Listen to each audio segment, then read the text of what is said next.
Alright everyone, well we're getting back to the Franklin a little bit. I got these three bearings I did pretty much done. Everything, I got that bearing cap tightened down. Everything rolls real nice. Feels pretty good.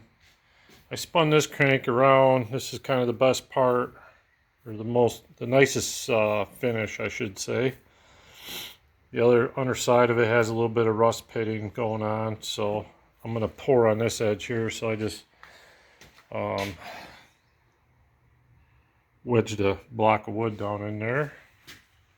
Just getting things cleaned up. I got the babbitt melted out of this cap, and I got this all cleaned up. Oh.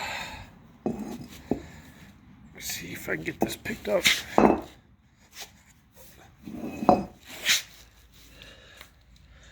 So that's where the bearing gets poured into, and it kind of pours into these channels, locks in there.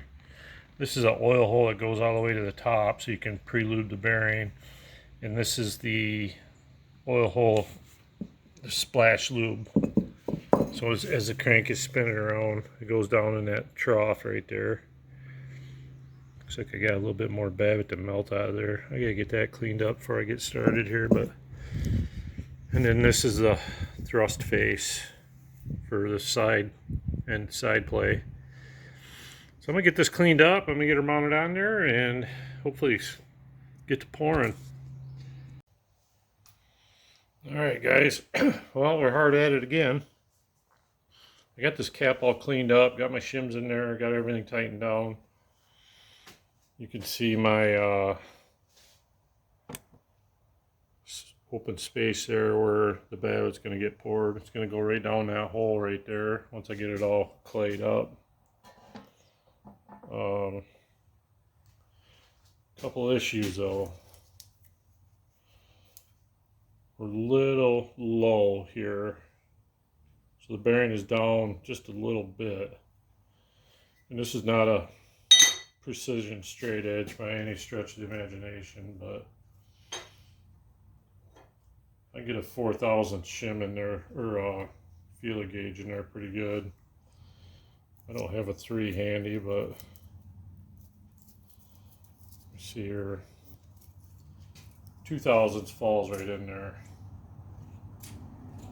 So I think what I'm going to do is cut some more shim. I do have some thinner shim stock. If I can find it somewhere. Here it is. Let me dig through my many piles. This is 5,000ths. If you can see it. So this is 5,000 shim stock. I think I'm going to cut some more. I'd rather have it a little high. That way when things start wearing, I can pull out a shim and still be okay. So I'm going to cut out another shim or two. I'm going to pull this cap back off, put the shims in there, and then we'll remeasure it. I do have a sled gauge. Let me look, see if I have it here. Sled gauge, you can measure from this edge to this edge and see exactly how low it is. But I don't think this needs to get that carried away. It's just a more or less a gasket surface. There's no pressure on it. Just got to keep the oil from spilling out. So let me look around and see if I can find my sled gauge. And of course, no, I do not have my sled gauge here. So I'll have to bring it home from work tomorrow. And I'll give you a little better look there. There's our gap we're going to fill with new babbitt. Pour it in that hole. I'm going to get this shimmed up a few more thousandths. At least I'll be able to sleep at night. This is a gasket sealing surface too. There's a cover that goes over this gear housing. So that's got to be pretty close too when you tighten this down. Anyway, we'll be back.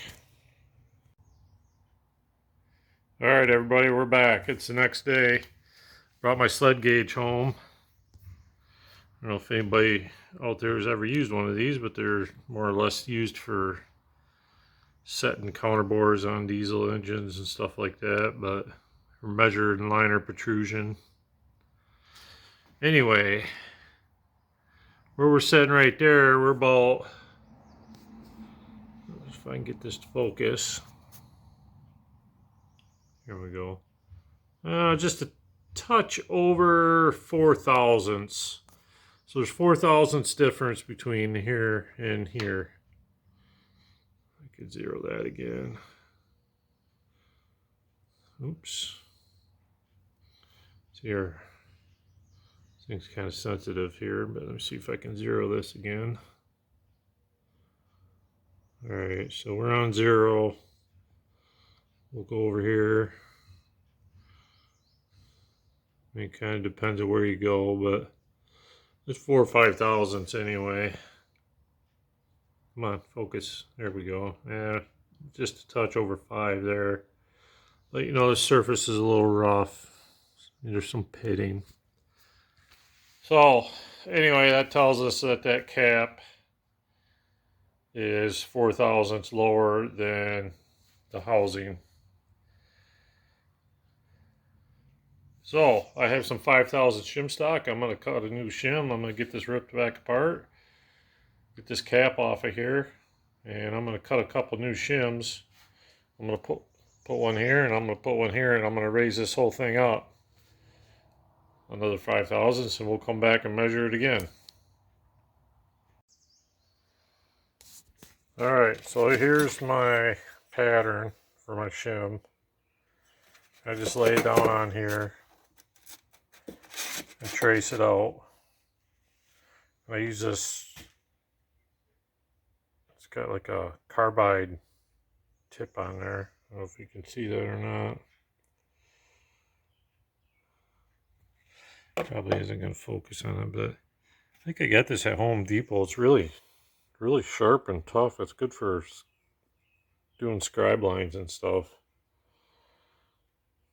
It's pretty handy. It's got a little magnet on the end. I don't really care about that, but that's it. If you can see it or not. So I'll cut that out, and I got my tool here. I'll punch the holes, and we'll be rolling.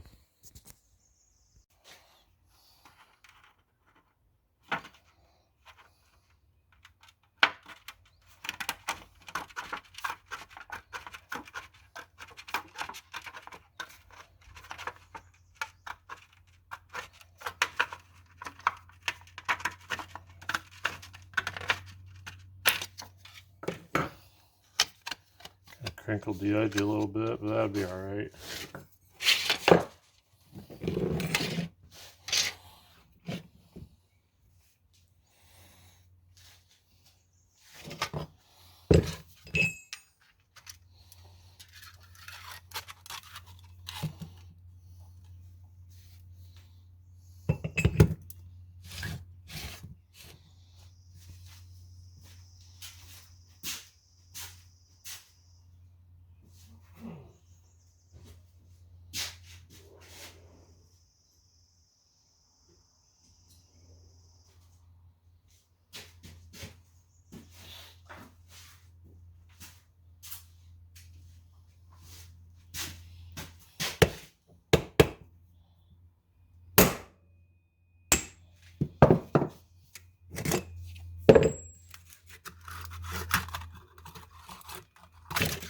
Oops. And there's our hole. I'll clean these edges up a little bit.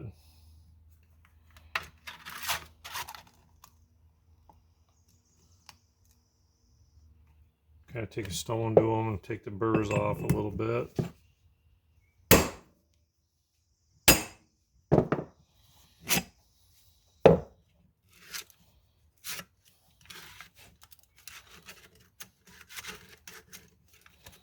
Sometimes these don't want to come out of there.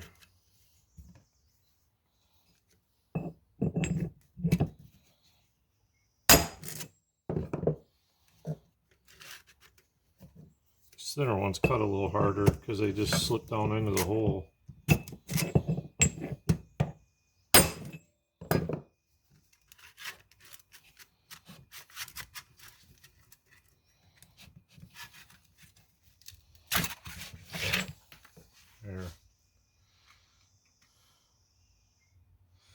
See, I got a little burr on there. I'll clean them up and it'll be good to go. 1/5,000th shim. When that bearing tightens, or that cap tightens out on there, it'll crush that right down to them little crinkles won't matter none. So, all right, guys, we're back. I got my new shims cut, got them installed, got this bearing snug down. Let me see if I can get you on here. We're about 2.5 thousandths high, which is okay. I'm okay with that from here to here.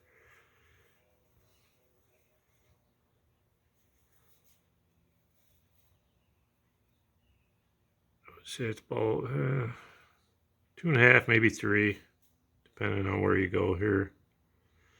That's okay though. So this cap on this end is about 3 thousandths higher than the case here, but you can barely feel it. This one feels almost flush. I think I'm gonna leave her alone. I'll probably pull this apart one more time. I'll get everything caught or dammed up, and we'll be ready to pour. I'm pretty happy with it. Everything looks good. So now as this wears, which I highly doubt it will ever wear that much, because I'm not going to run it that much. You can take some of them shims out and tighten that cap down on there and take up some of that. So that's it for today. Here comes my helpers. Hi. Hi. Say we'll see you later. See you later. All right, bye. Hi.